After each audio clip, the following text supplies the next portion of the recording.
Olá pessoal, tudo bem com vocês? Estou aqui mais uma vez para que a gente possa dar início a mais uma aula para os alunos do segundo ano.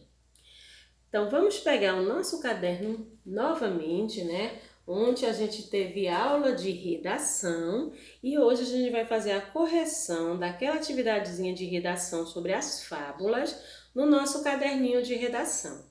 Então, por enquanto, ninguém vai pegar livro, vai pegar só o caderno, porque a gente vai corrigir a atividade de redação. Então, lá na atividade que a Pro colocou no grupo, tinha esse textozinho aí, que era um texto falando sobre a raposa e a cegonha. É uma fábula, né? A Pro vai ler para vocês a fábula, para que a gente consiga responder o texto. Então, vamos lá. Escutem aí a minha leitura. Um dia, a raposa convidou a cegonha para jantar. Querendo pregar uma peça na outra, serviu sopa num prato raso. Claro que a raposa tomou toda a sua sopa sem o menor problema, mas a pobre da cegonha, com seu bico comprido, mal pôde tomar uma gota. O resultado foi que a cegonha voltou para casa morrendo de fome. A raposa fingiu que estava preocupada. Perguntou se a sopa não estava do gosto da cegonha. Mas a cegonha não disse nada. Quando foi embora, agradeceu muito a gentileza da raposa e disse que fazia questão de retribuir o jantar no dia seguinte. E assim que chegou, a raposa se sentou, lambendo os beiços de fome, curiosa para ver as delícias que a outra ia servir. O jantar veio para a mesa, numa jarra alta, de gargalo estreito, onde a cegonha podia beber sem o menor problema. A raposa, amoladíssima, só teve uma saída: lamber as gotinhas de sopa que escorria pelo lado de fora da jarra. Ela aprendeu muito bem a lição. Enquanto ia andando para casa, faminta, pensava: não posso reclamar da cegonha. Ela me tratou mal, mas fui grosseira com ela primeiro. Moral da história: trate os outros tal qual deseja ser tratado. Então, na nossa aula, a gente descobriu, né, que os textos de fábulas são narrativas, quer dizer, contam uma história, e essa história tem um diferencial, porque traz alguns valores que a gente precisa ter como ser humano, que no caso aí, na fábula da cegonha e da raposa, era a questão do respeito. Mas a moral fala assim: trate os outros tal qual deseja ser tratado. Ser tratado com respeito, né? Se a raposa tivesse respeitado a cegonha, ela não tinha feito a mesma coisa com ela.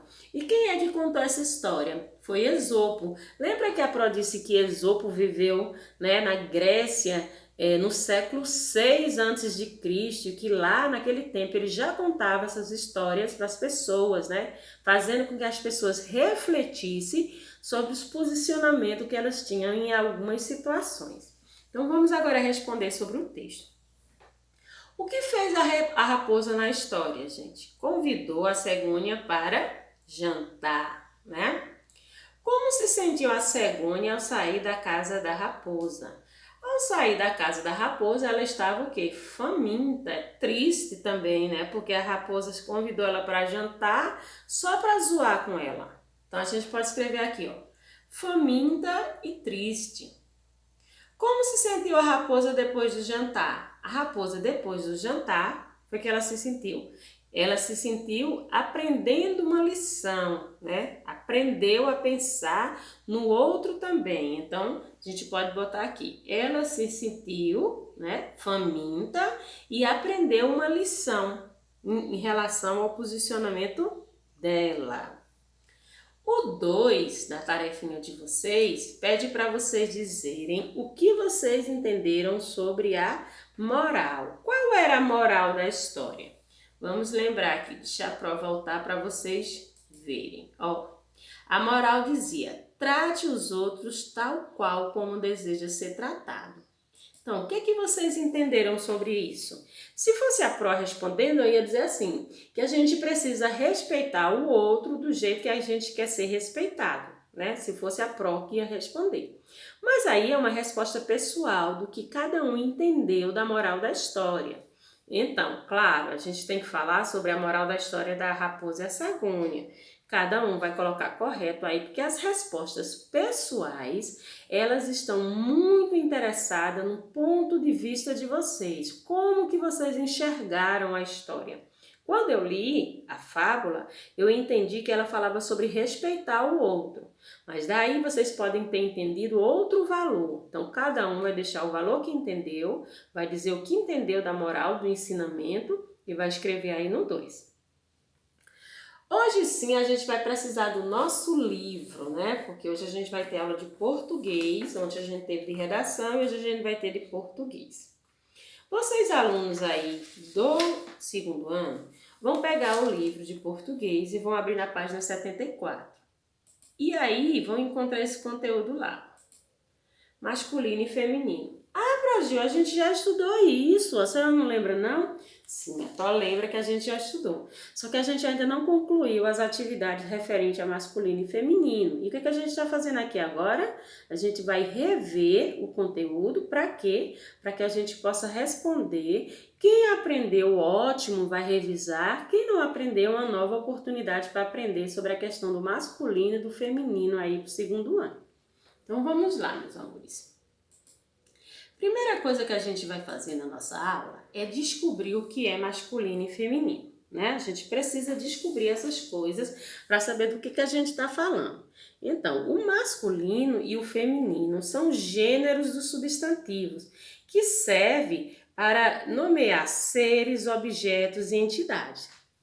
Então, a gente divide em categorias, né? Esses substantivos, a gente já aprendeu que substantivo, né? São as palavras que nomeiam seres de todas as espécies, e aí os substantivos tem que aí tem a questão do gênero, para a gente descobrir quem é o homem, quem é a mulher.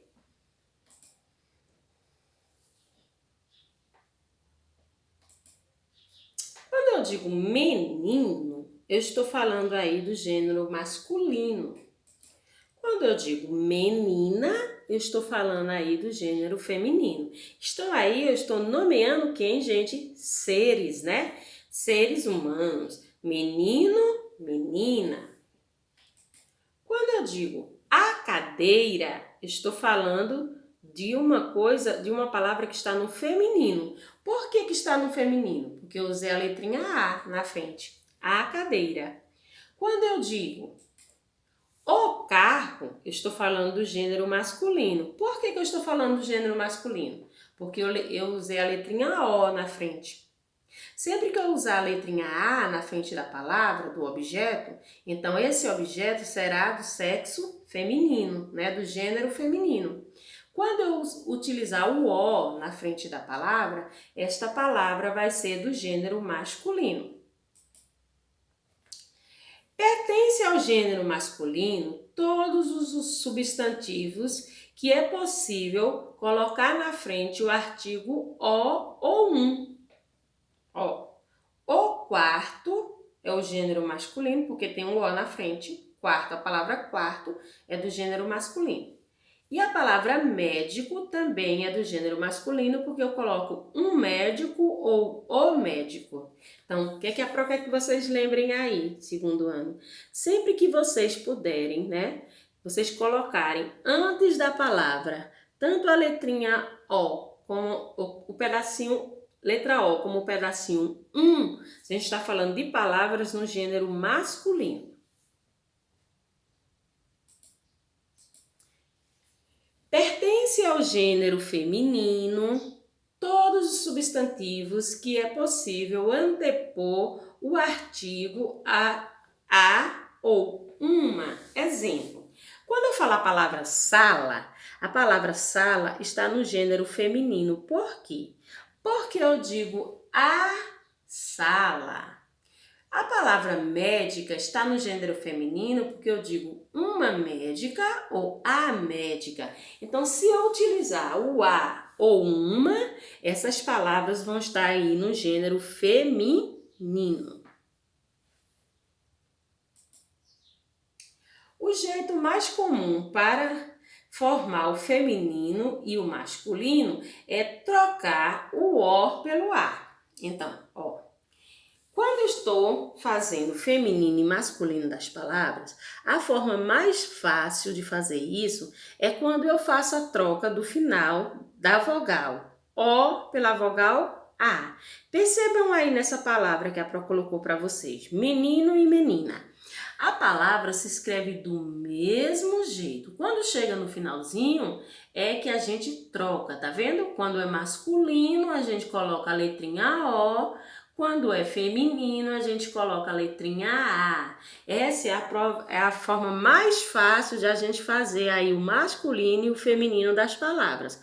Quando eu faço a troca do final das vogais O pela vogal A. Mas existe outras formas, né? Alguns nomes femininos são diferentes das formas masculinas.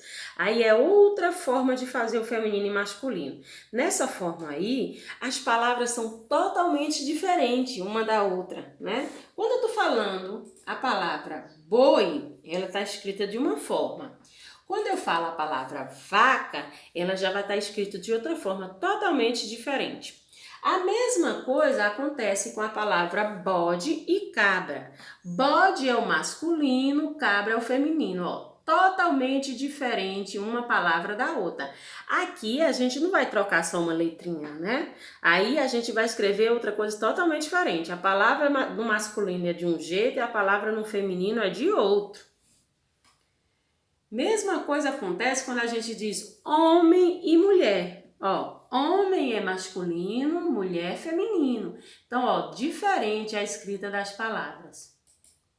E quando a gente diz genro e nora, acontece a mesma coisa. Aí são exemplos de palavras, segundo ano, que o masculino, que se refere ao homem, e o feminino, que se refere às mulheres, são feitos de forma totalmente diferente, né? Quando eu vou escrever o masculino, eu escrevo uma palavra, quando eu escrevo o feminino, já é outra palavra.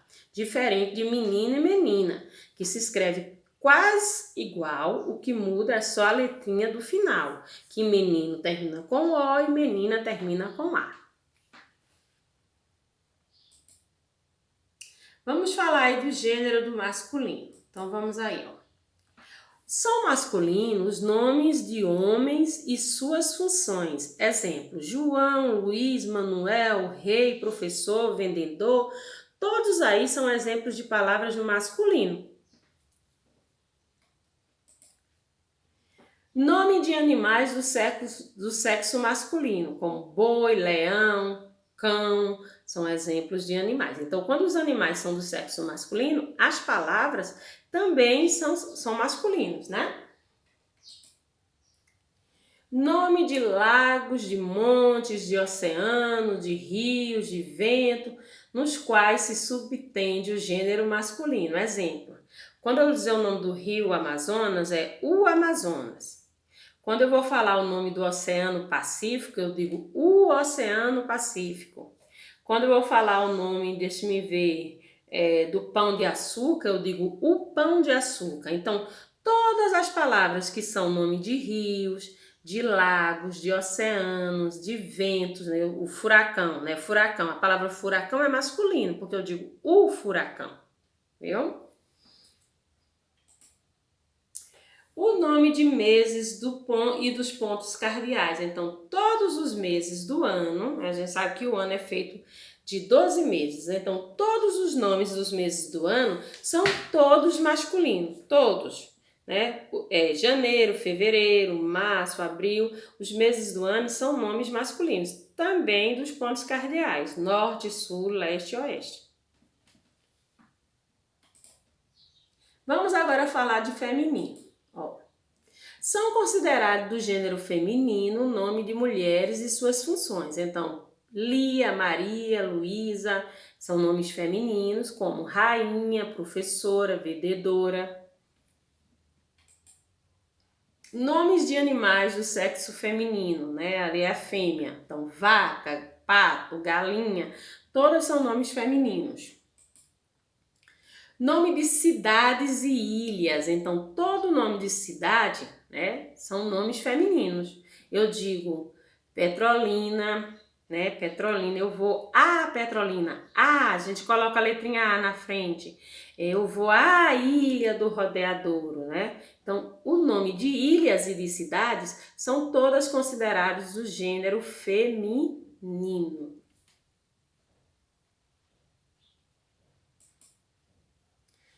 Vimos aí novamente o nosso masculino e o feminino, só para que a gente revisasse isso, né? E vamos agora fechar a nossa aula sobre masculino e feminino com as atividades que estão na página 77, 78 e 79 do livro de português do segundo ano. Então percebam que hoje a gente tem um leque de atividade bem grande para fazer. Que precisa que a gente faça atividade, né, com concentração, prestando atenção. Essa aula que a gente tem, que é gravada, vocês podem rever, gente. Ficaram com dúvidas sobre alguma coisa? Rever a aula novamente, né? Pede a mamãe para colocar novamente, passar novamente, para vocês tirarem as dúvidas sobre o conteúdo que a Pro está explicando para vocês. Então, meus amores, um beijão, né? Concentre-se nas atividades e na próxima aula a gente retorna aqui com a correção dessa atividade que a Pro colocou aí para vocês executarem agora. Então, tchau!